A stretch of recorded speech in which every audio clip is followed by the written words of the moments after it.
Bonjour tout le monde, bonsoir. On n'a pas l'habitude, ce soir, on est sans Sphinx qui est là à la technique, mais qui n'est pas là, qui s'était mis en mute, qui nous a fait un signe, et nous, comme des cons, on l'a pas vu. Et donc, aujourd'hui, nous allons jouer une deuxième partie de rêve avec les membres de l'équipe Toulol qui n'étaient pas présents lors du Noël de Rémi. Pour un petit peu foutre le bordel. Alors, un peu plus, hein, je pense. Pas présent, c'est la dernière parce que visiblement il y a eu des visites surprises. N'est-ce pas? Attends, je sais pas de quoi tu parles. moi, je vois très bien. Et donc, on balance tout de suite. Nous étions la dernière fois dans la grotte. Et vous étiez en train de faire un rituel. Quand, après un battement de cils, vous constatez que vous n'êtes plus au même endroit. Vous regardez autour de vous et vous voyez que vous êtes dans un jardin. Il n'y a pas tous les membres du groupe, seulement Agnès que peut voir Herschel, et Herschel que peut voir Agnès.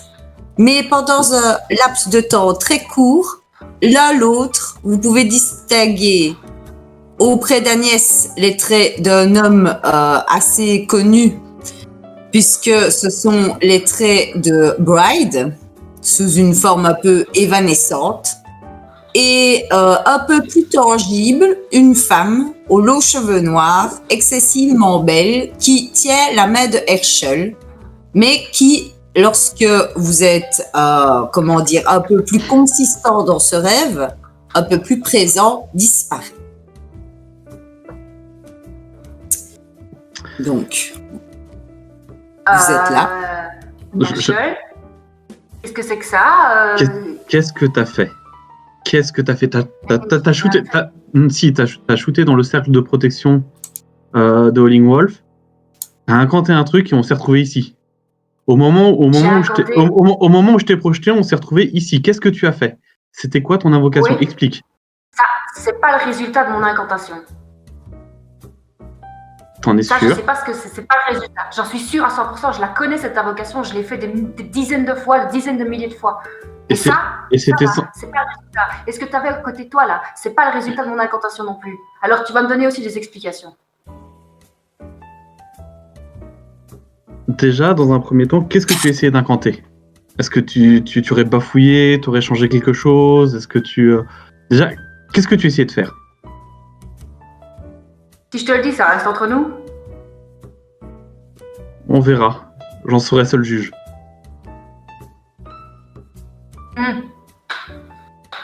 Comment te faire confiance alors? Bonne question. Un peu bon. Ok. Alors, c'était pas une incantation justement, c'était une tentative pour ne pas que vous puissiez justement bannir Yog-Sothoth. L'ombre qu'on était en train de chasser? Pourquoi tu voulais la garder sur notre plan?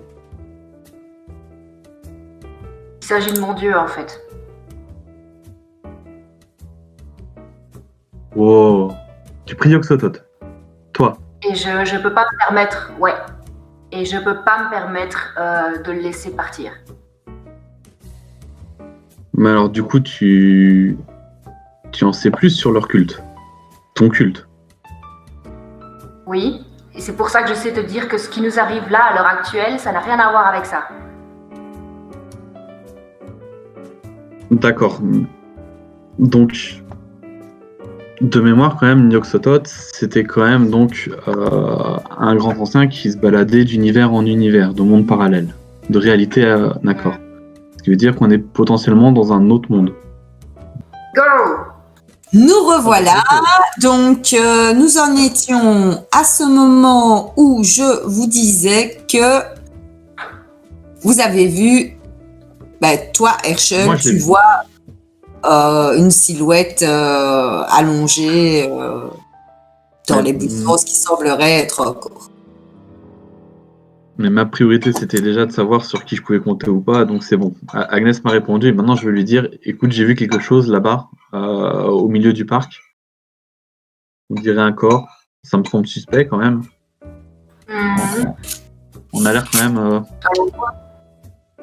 plus ou moins quand même entouré de personnes vaporeuses quand même, c'est assez bizarre. Donc du coup, trouver ce corps, ça me paraît hautement suspect.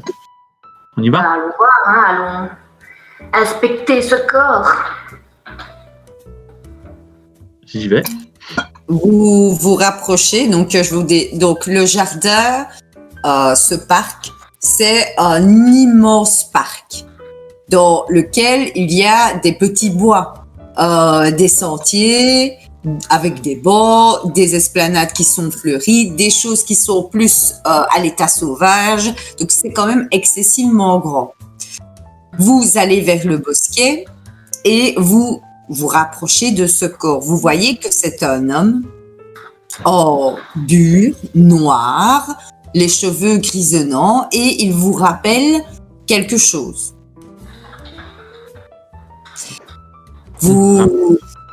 Dis-moi. Non, je cherche qu'est-ce qui pourrait me rappeler qui je pourrais avoir dans mes contacts. Il a une dague en argent dans sa main et apparemment il s'est vidé de son sang vu l'habit qui détrempé, même si noir, rouge sur noir, c'est difficile à voir. Et ça, vous devinez, c'est quand même un indice flagrant que l'homme a été sur place. Dis-moi. C'est le gars du rituel qu'on avait interrompu, peut-être. Le gars du rituel que vous aviez interrompu? Non, le gars du rituel que vous avez interrompu, tu as vu sa forme évanescente à côté d'Agnès au moment où vous êtes arrivé. Oui, mais là, c'est le corps, donc c'était la victime, celui qu'on a sauvé. Enfin, je me suis mal exprimé, pardon. Non, c'est pas lui. Non, c'est pas lui. Voilà. C'est quelqu'un que vous n'avez pas vu réellement. C'est quelqu'un que vous avez vu dans un autre endroit. Lors d'un rêve, hein. On va éclaircir un peu, je vous rafraîchis la mémoire. Lors d'un rêve, vous avez vu cette personne-là à un endroit particulier. Je me tourne vers Agnès. Ça te parle, ce corps? J'ai besoin de ta mémoire, là, Herschel. et moi de la tienne. je me rappelle effectivement d'un rêve. Il y avait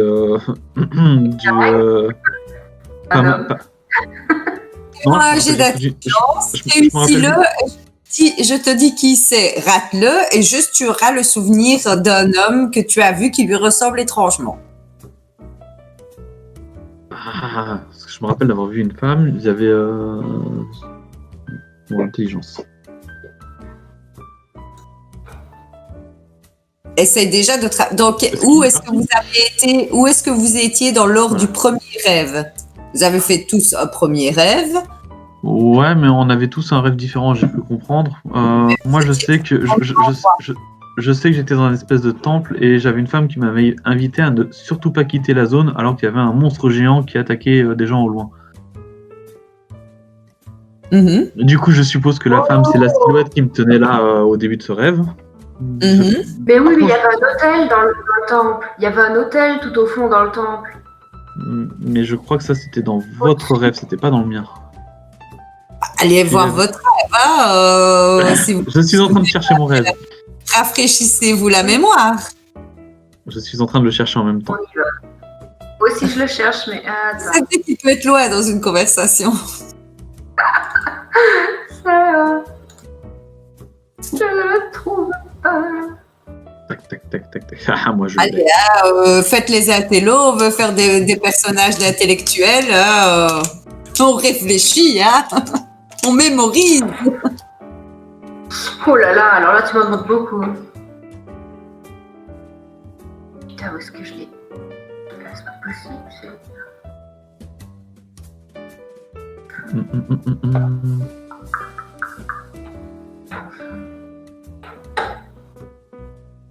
Alors, je suis du genre à tout sauvegarder. Et là, Moi, je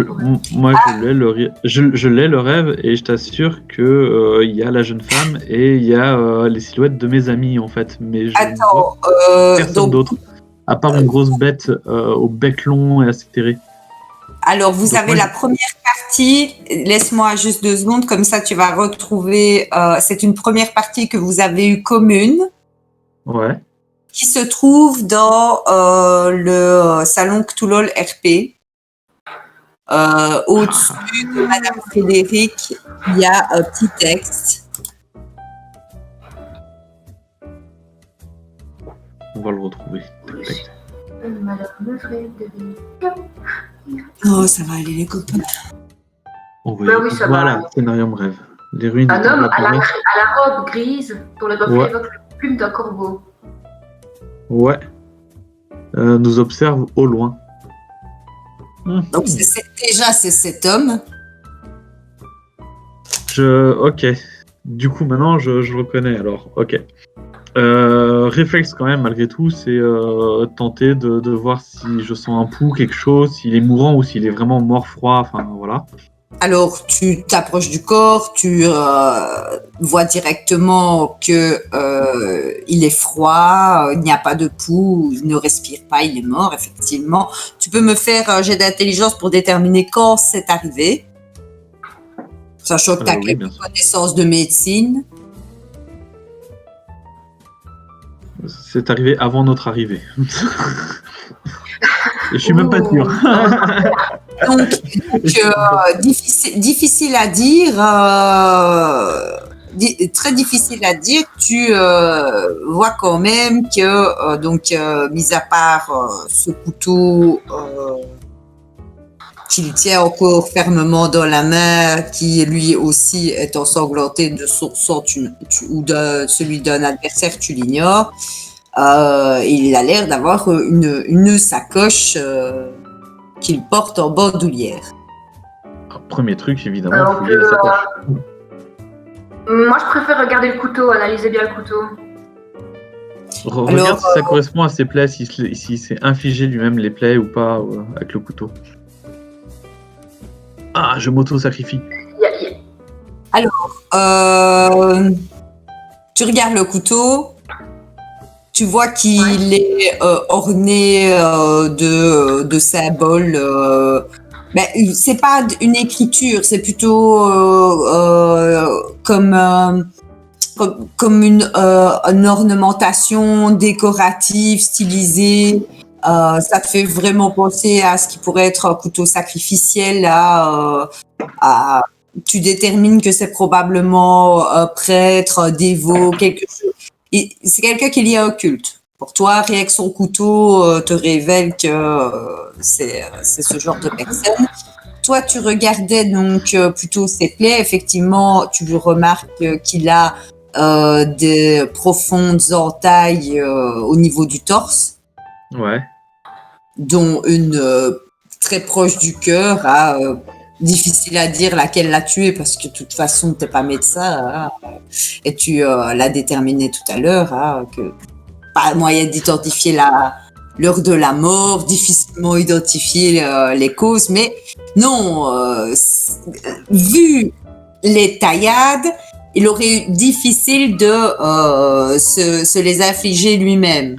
Il serait peut-être même défendu. Est-ce qu'il a plus de blessures au bras? Oui, il a effectivement quelques blessures défensives et il a dû lutter. D'accord, il s'est battu. Si jamais je vois la lame, je vais avoir un réflexe qui évidemment ne sert à rien, je précise, mais c'est un toc qu'il va avoir. Je vais encore porter la main à mon manteau et évidemment, vraiment pas possible, quoi. Tu portes presque la main à ton cœur, puisque c'est là que se trouve la petite poche où tu ranges. C'est clairement là qu'elle est, ouais. Et je ne le sens toujours pas. Et tu ne le sens toujours pas. Ouais. Et bon.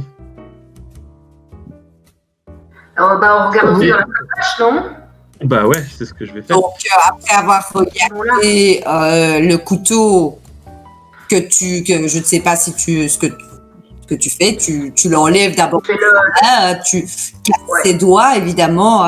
Ils sont bien. Il l'a l'a saisi, hein, le couteau, il ne l'a pas lâché.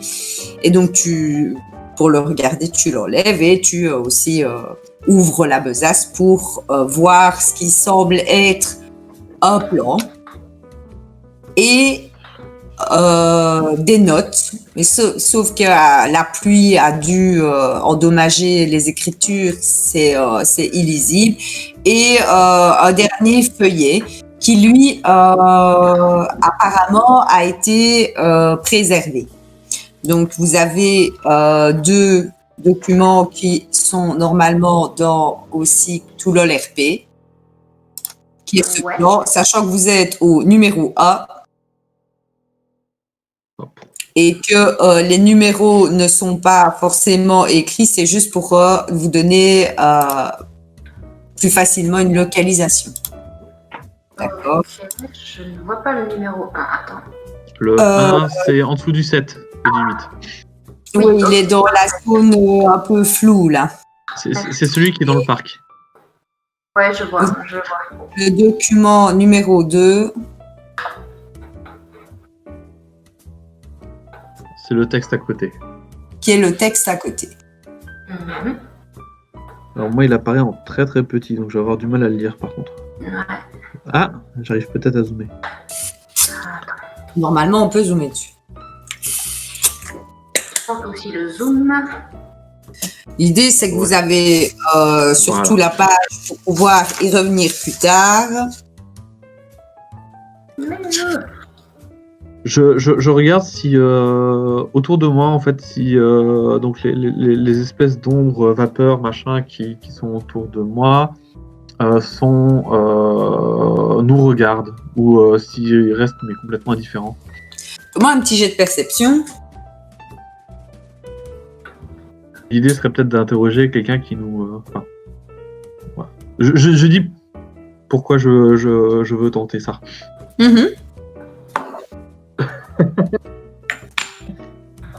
Le premier fumble. Ah merde. Tu regardes le suivant, hein. Non, merci. Autour de toi pour chercher avec une silhouette ou une personne ou n'importe quoi qui pourrait t'aiguiller un petit peu.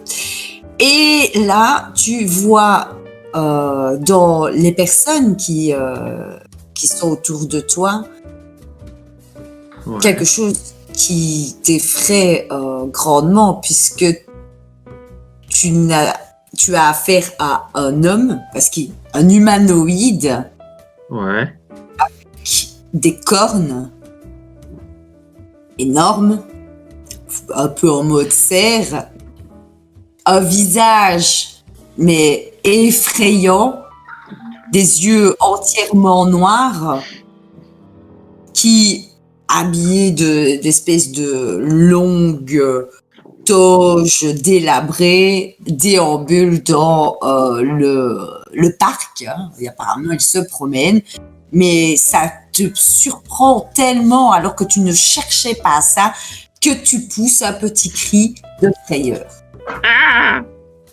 Ce qui attire l'attention évidemment de cette créature qui te regarde encore plus de manière un peu malveillante. Tu me fais un test de choc, donc tu me fais un jet de charisme. C'est vrai qu'il ne faut pas faire un Dans certains cas, je peux utiliser l'intelligence à la place de charisme. Non, pas dans celui-là. On n'est pas dans celui-là. Pas dans celui-là, c'est comme un jet de volonté, là. Oh. Ça se passe mal. Ça se passe très mal. Ça se passe très mal, c'est-à-dire 6. tu perds un point de choc, hein, déjà. Donc là, tu vois Herschel d'abord crier, attirer l'attention d'une créature que même toi, tu te dis « Wow, qu'est-ce que ça fout là ?» et se mettre en position au sol comme ça, serrant une espèce d'objet dans ses bras invisible, et faire un petit peu comme ça pendant 3-4 minutes. Il finira par se reprendre, mais il a été bouleversé. Il ne s'attendait absolument pas à voir un démon. L'ego de H, on peut le dire, il n'y a pas de problème. Pendant un instant, oui, il avait un petit air de H. C'est vrai que tu aurais pu croire qu'il avait quelque chose de familier. Oh. Hé, Herschel, ça va? Qu'est-ce qui se passe, Herschel? Hey! Je te pointe le monstre. Ouais, mais je suis pas sûre de vouloir regarder là quand je vois ton état. Tu l'as vu, mais ça t'a pas autant choqué que lui. Il faut savoir que tu as vécu quand même certaines choses lors de ton initiation et résister à la peur de lequel tu es entraîné. Ouais, mais il a l'air hostile, il vient vers nous ou il a simplement regardé d'un air méchant? Non, il se promène dans le parc. Ça a plutôt l'air quelqu'un qui a dit. Ok. Herschel, Oui. reviens, il est parti, il s'en va, il se promène, tracasse pas, je suis là, il fait que se promener. Ça va aller, ça va. Comprends-toi, respire lentement. Tu te rends compte que on n'aurait pas été de taille si jamais cette bête nous aurait affrontés. Oui, mais regarde, ils ont l'air de tous se promener. Je sais même pas si ils ont conscience qu'on est là, en fait. Ça se trouve, ils nous voient, mais ils n'ont pas conscience qu'on est là. Autant en profiter alors. Prends peut-être la lame. Ouais, bah clairement. Je l'ai toujours en main d'ailleurs. Mais, des guerres qui sont d'ici, quoi. C'est. Tu as vu les entailles, peut-être on va essayer de chercher qui a tué cet homme. Peut-être, éventuellement. Bonne idée, ouais. Faudrait peut-être lire le parchemin et essayer de le déchiffrer. Moi, j'aimerais juste que ce soit pas le monstre qu'on parti là-bas. Mais non, regarde, il est en train de se baigner dans le petit étang. Tout va bien. Dans la fontaine. Dans la fontaine. Il se gargarise avec l'eau de la fontaine. Mais oui, calme-toi. Tout ça, ça va. Ça va aller. Il va cueillir un petit bouquet de fleurs et puis nous, on va faire notre petite popote de notre côté, hein? D'accord. Ok, allez. Oui, venez, viens, on va se mettre dans un endroit calme, tranquille. Hein? Vous trouvez un espace un petit peu à l'écart avec un petit banc et une table. Une espèce d'air de pique-nique.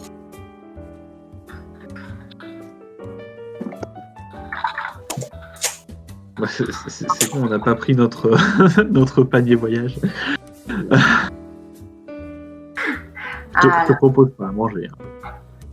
Non, il n'y a certainement pas grand-chose à manger là. Bon. T'as commencé à lire? Bah non, j'étais un peu tétanisé, vois-tu. Excuse-moi. Ok. Curanès le taquin garde sur son domaine un passage interdit aux hommes du commun. Ok. Tu connais Curanès, ça te dit quelque chose? Là, comme ça me dit rien. Je vais encore avoir le bête réflexe de porter la main à mon cœur et que, bah non. Ça me décontenance à chaque fois, hein, donc... Ça te, en tout cas, dans ton intellect personnel, ça ne te dit rien. Et effectivement, tu aimerais pouvoir poser la question à ton livre, mais ton livre n'est pas là. Exactement.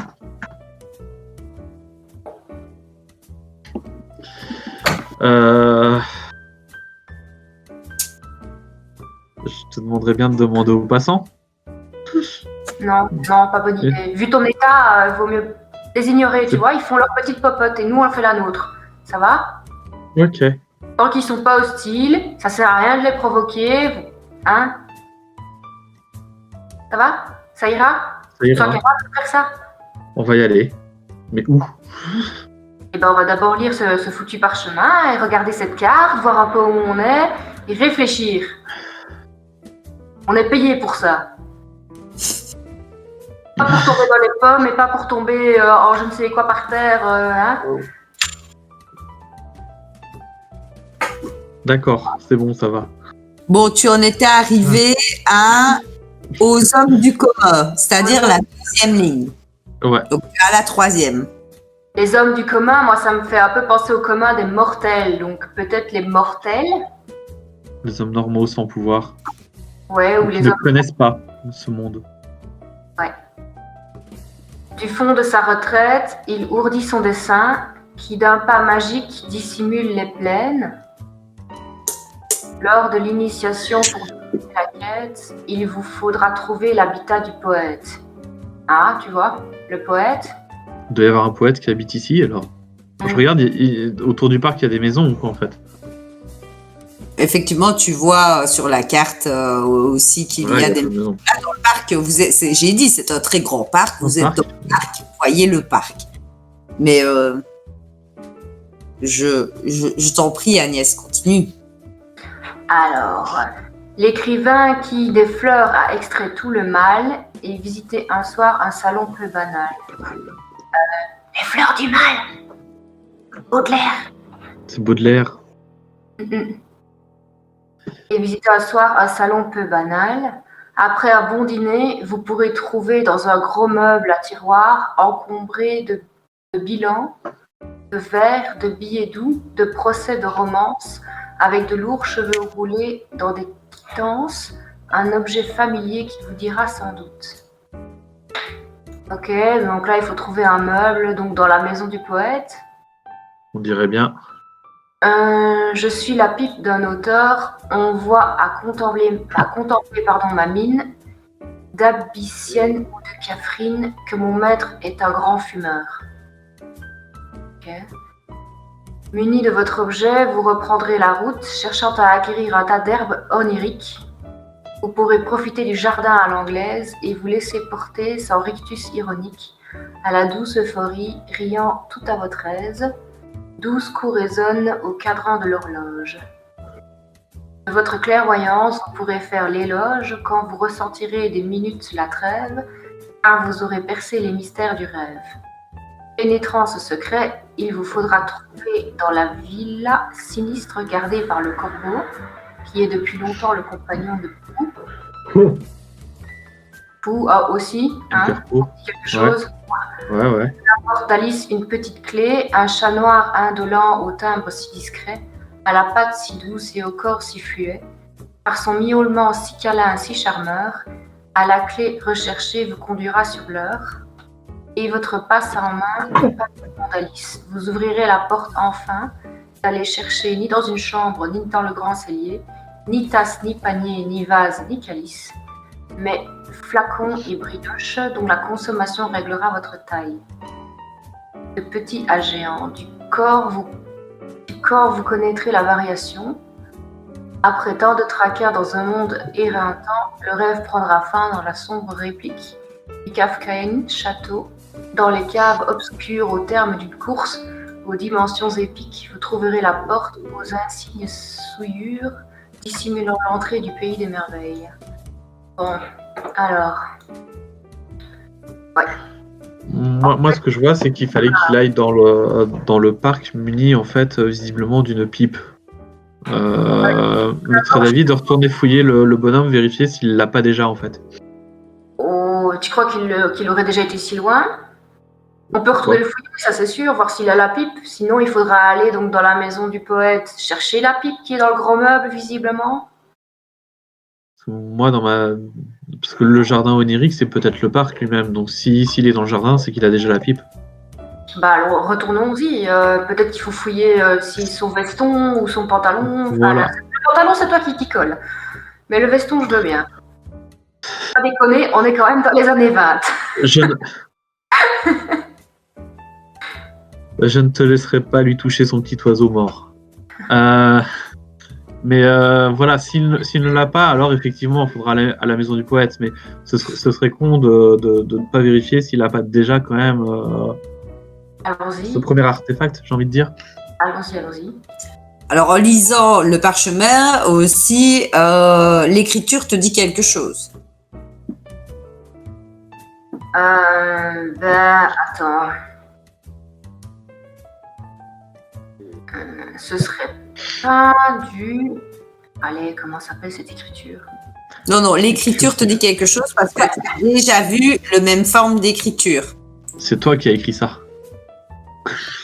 Ça pourrait, par exemple, si tu l'avais écrit toi-même, tu pourrais en déduire, ah tiens, c'est moi qui l'ai écrit. Mais non, ce n'est pas toi qui l'as écrit, mais c'est quelqu'un que tu connais qui l'a écrit. C'est quelqu'un que je connais qui a écrit ça. Est-ce que ce serait pas Bride? Il t'a jamais écrit Bride. Hein. Ok, il m'a jamais écrit. D'accord, c'est quelqu'un que Agnès connaît. C'est regarde le document. Si tu regardes le document, c'est quelqu'un qui aussi. L'écriture t'est aussi familière, à tous les deux. Il n'y a pas une signature? Non. Il n'y a pas de signature. On voit bien sur le document, il n'y a pas de signature. Ouais. Regarde si tu prends la première lettre de chaque ligne, chaque majuscule, ça donne rien. Ça donne Alors, à part que si l'écrivain a bu un petit coup, ça ne donne rien. Attends, il faut comparer avec ce qu'on a déjà reçu. Quand on a été invité au... Non, c'est pas dans les documents reçus. Non, l'agence. Quand on a été invité dans l'agence, c'était une invitation manuscrite. La première fois que tu as reçu une invitation pour Tyrande, oui, effectivement. Est-ce que c'est la même écriture? Oui, c'est la même écriture. Donc c'est... Dame machin, truc bidule. Ghislaine, parce que j'ai aucune mémoire des prénoms. Si, Madame Truc... collègue. En super costard, machin, qui fait peur à tout le monde. Ah mince, elle est même pas sur Roll20. Non, mais elle est sur... Ah si, madame. Elle doit être sur le RP. Ah, attends. Ouais, sur le RP.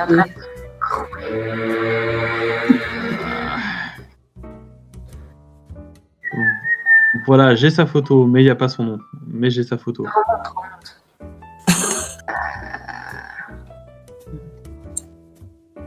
Il va falloir que tu trouves la photo, le nom là, parce que moi je suis pas du tout. Je cherche. Chef. Toi, tu n'es pas là. Tu n'existes pas. Mais Voilà. vous entendez sa voix dans votre tête. Non, c'est pas Madame Frédéric, c'est pas ça. Si, c'est ça. Si, voilà, c'est ça. Oh putain. Moi, j'ai sa tronche devant, mais j'ai Julien Pinson qui est marqué au-dessus, mais ça, c'est pas bon. C'est pas Julien Pinson. Ça, je le sais. Non, c'est pas Julia Pinson. Donc, c'est Madame Frédéric. Oui. Son écriture. C'est son écriture. L'écriture de Madame Frédéric. Mais pourquoi est-ce qu'elle nous aurait... Qu'est-ce qu'elle a un rapport avec cet homme? T'as raison, il faudrait retourner voir le corps. Au moins déjà, ouais, faut se fouiller en sachant un peu mieux ce qu'on cherche. Ouais, alors la pipe et voir s'il y a autre chose qui nous rappelle Madame Frédéric, peut-être, voir un peu pourquoi elle aurait envoyé cet homme-là. On peut peut-être essayer de la contacter, elle aussi. Voir un peu qui est lui. Enfin, qui est lui, c'est pas français, mais en même temps, je suis allemande. Hein. Donc on retourne fouiller. Donc vous retournez au corps, elle est toujours dans ses buissons, toujours personne qui l'a trouvé. Et vous pouvez me faire un jet de perception.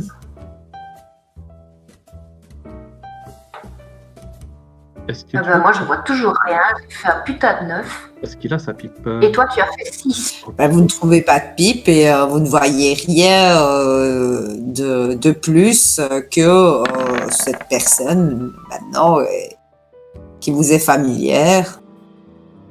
D'accord. Est-ce qu'il y a des traces de pas peut-être ou des traces comme quoi on l'aurait tiré et jeté dans les buissons ou comme quoi peut-être qu'il est mort là sur place? Alors tu peux éventuellement chercher des traces. Tu trouves quelques éléments. Tu les suis. Et pour remonter cette piste-là, il faudrait s'enfoncer un peu plus dans les bois. Bah, on y va, non? Promenons-nous dans les bois, Donc, vous tant enfoncez, qu'Holling Wolf n'y est pas. un peu plus dans les bois et au bout d'un moment, vous trouvez 2 autres cadavres d'hommes qui ont l'air de porter de vilaines cicatrices sur le visage. Les cicatrices sont anciennes, hein, c'est comme on a l'impression comme une maladie de peau, comme s'ils étaient déformés, comme s'il manquait des morceaux, il leur manque des doigts. Oui, ça ressemble à la lèpre. Ce seraient 2 lépreux qui sont dans les bois, mais ils ne sont pas morts de la lèpre, mais de coups qu'on leur a infligés. Là aussi, j'essaie de voir si ça match avec le couteau en fait sacrificiel. Est-ce qu'il s'est battu contre eux en fait, le mec au milieu? Effectivement, la déduction logique voudrait que le personnage que vous avez trouvé en premier se soit battu avec ces 2 hommes que vous avez retrouvés dans le bois. Peut-être qu'il a réussi à se traîner jusqu'au bosquet avant de finir ses jours étendus avec ce couteau qui devait certainement lui appartenir, mais aussi cette lettre étrange écrite de la main de Madame Frédéric. Probablement, c'est. Je vais prendre un bâton si j'en vois un pour écarter les vêtements, vestes, voir si je vois quelque chose dans les poches. Enfin voilà, je vais pas toucher directement quoi. Sinon, on peut prendre une feuille peut-être pour poigner dedans, tu vois, une grosse feuille. Ou alors on prend Agnès pour faire ça, mais je crois que ça va pas le faire. On prend pas Agnès pour faire ça. Tu regardes donc ces personnages, ils ont ce qui apparaît être une lame rouillée à une épée courte, un peu rouillée, pareil, recouverte de sang, et un gourda. Il y en a un qui a une épée, l'autre un gourda, et rien de plus sur eux. C'est le moment où je vérifie si j'ai pas mon taser sur moi. Tu n'as pas ton taser sur toi. Agnès, tu remarques quand même que émane de ces personnes, hein, de ces 2 cadavres, un espèce de résidu psychique malsain. Ok, je le reconnais. Ça me dit quelque chose. C'est très noir. En fait, tu ressens ça comme une sensation. On va dire que quand tu es connecté avec ta divinité, tu ressens ça comme une sensation agréable. Quand tu es face en tant qu'humaine à quelque chose qui est peut-être dangereux pour toi, qui te fait peur, tu vas avoir une angoisse. Ça ressemble à une angoisse, mais en plus, tu as vraiment ce sentiment que c'est malveillant, quoi. Et ça, c'est dans la magie, tu pourrais voir ça comme si ton esprit associait une odeur en plus de la sensation. Donc, c'est désagréable et ça pue. C'est malsain, ça pue du cul. Exactement, tu ressens ça comme malsain, désagréable, et cette aura se dégage légèrement des corps. Ok, et autour des corps, il y a d'autres indices qui pourraient indiquer peut-être d'où ils viennent, des papiers ou quoi? Rien. Qui sont tombés lors de la bataille? Non, c'est des lépreux qui ressemblent à des mendiants, tu vois, que tu pourrais croiser dans une ville défavorisée. Ils n'ont vraiment rien sur eux à part leurs armes, leurs picottes et c'est tout, quoi. Et en plus, même leur peau, ils l'ont plus toute. Les lépreux. Vu à quel point je me sens quand même diminué, je vais essayer quand même de me saisir d'une arme, même rouillée, ça sera toujours mieux que rien. Et tu vas toucher l'arme que eux ils ont touché? À vrai dire, nous n'avons pas l'air d'être dans un monde normal, donc il pourra peut-être rien m'arriver au final. Prends le risque. Fais comme tu le sens. Moi, je le prends pas.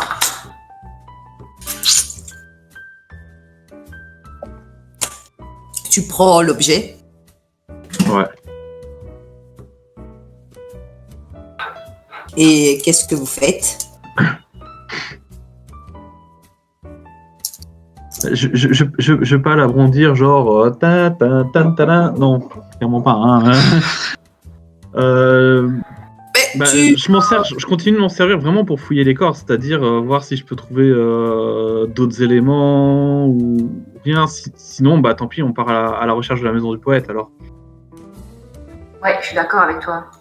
Mais manifestement, il venait de là en tout cas, donc du coup, on va essayer de poursuivre dans cette direction. Allons-y, est-ce que tu vois sur la carte où est-ce que ça pourrait être? La maison du poète. Ouais. Non, hein. Il y a une ribambelle de maisons là en face. Moi, Vous regardez la carte et effectivement, vous voyez que la direction logique serait de prendre la rue principale et de voir s'il n'y a pas une maison qui pourrait correspondre à ce poète. Vous sortez donc du parc et vous marchez un moment. Vous arrivez dans la rue et c'est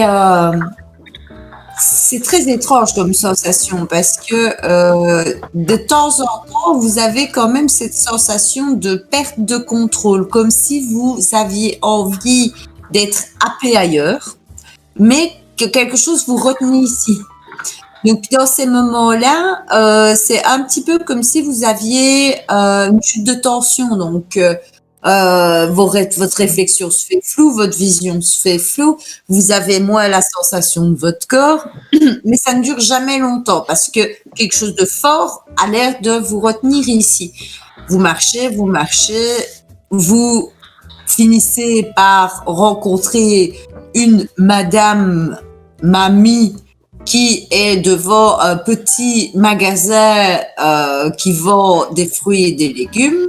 Elle a l'air bien sympathique et vous lui demandez si elle ne connaît pas la maison du poète et elle vous indique en haut de la colline le château qui est la demeure où se rend régulièrement le célèbre poète Baudelaire. C'est ça, je me souviens plus. Voilà. Les fleurs le mal, ouais, Baudelaire. Et donc, elle vous dira aussi que ce château appartient au seigneur Curanès et que ici, vous êtes dans sa ville, qui est la ville de Curanès.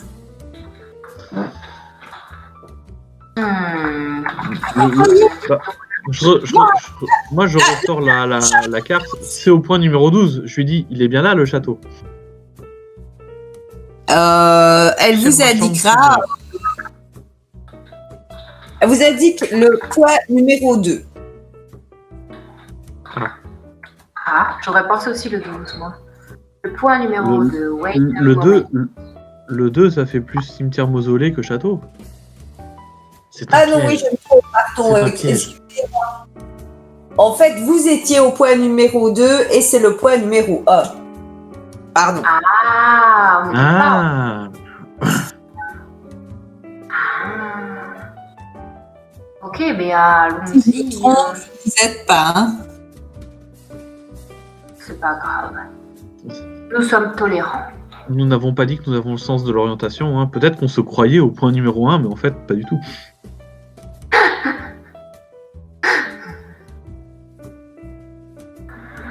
Bon, bah alors, du coup, il suffit de remonter la rue pour aller jusqu'au château.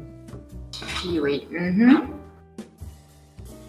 Vous remontez la rue pour vous diriger jusqu'au château. Là, maintenant, effectivement, il est un peu plus visible, là, parce que c'est un peu plus logique. Et vous regardez un petit peu les propriétés qui sont ici et vous sentez, surtout toi Herschel, hein, pas toi Agnès, mais tu sens vraiment cette touche à l'anglaise.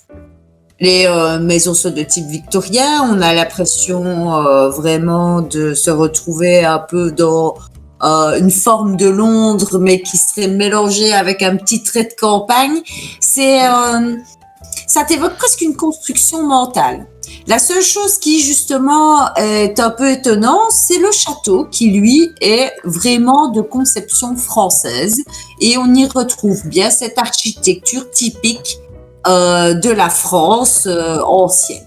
Plutôt 1005, 1006, tu estimerais le bâtiment. Donc le moment où on ouvre vraiment les fenêtres pour vraiment faire quelque chose plus Renaissance, quoi. Même si ça va pas être super utile, mais voilà, ouais, on n'est pas sur du château fort, mais du château fort réadapté, quoi. On n'est pas encore sur les constructions typiques. Okay. Le type de mur, manoir, le côté un peu plus somptueux plutôt que défensif. Et vous marchez et vous ne pouvez vous empêcher de remarquer ici, là, d'autres lépreux qui arpentent la vie. Ils sont en meilleure santé. Ouais, voilà, ils sont vivants. Ils sont vivants, ouais, j'allais dire.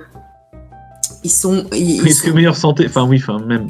Il leur manque aussi ils ont des cicatrices, certains leur manquent des cheveux, on voit qu'il y en a qui n'ont plus que des moignons pour membres.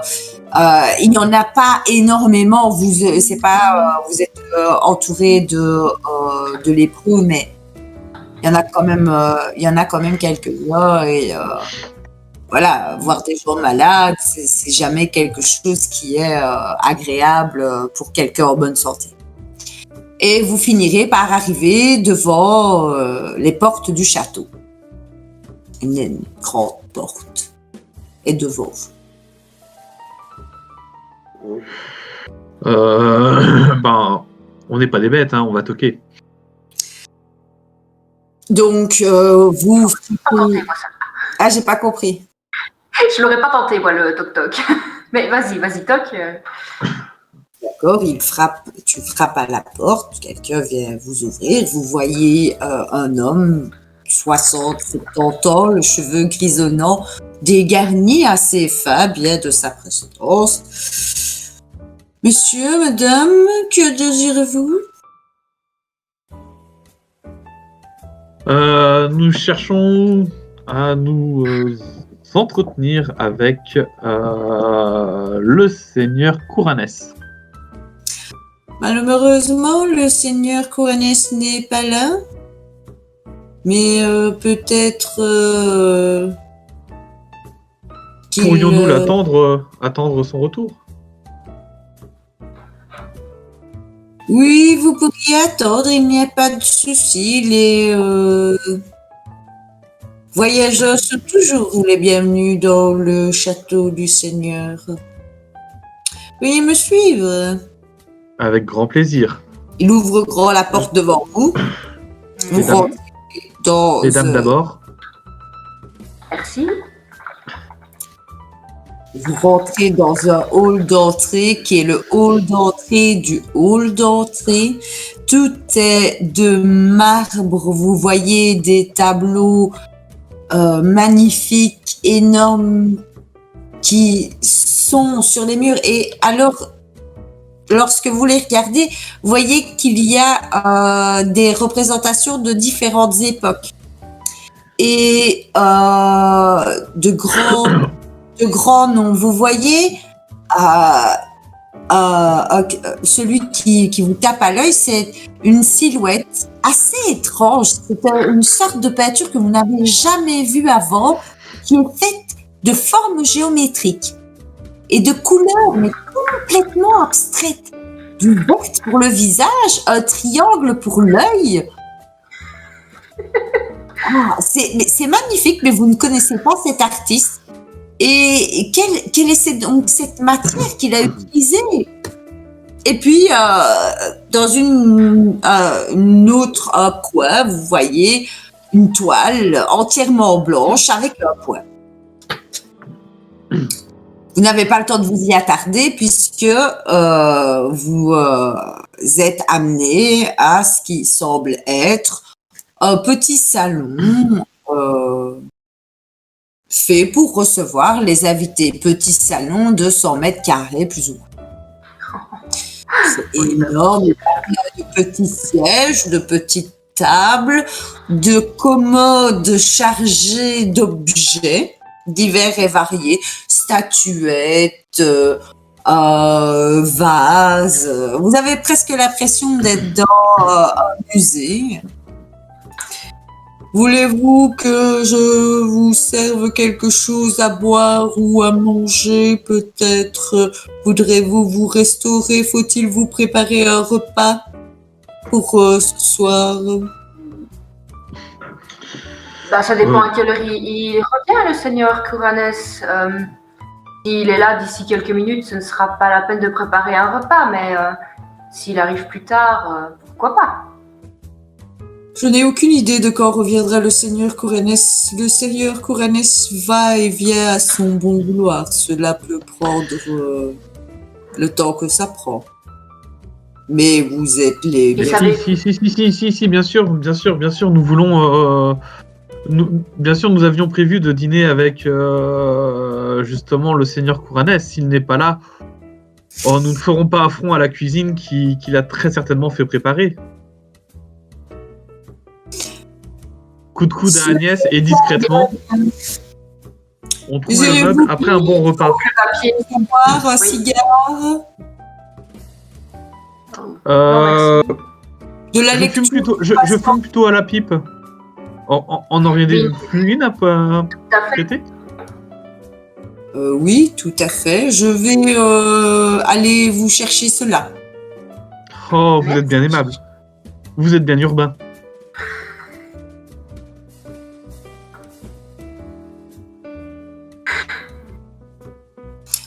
Donc nous allons faire une petite pause maintenant et nous reviendrons d'ici quelques minutes.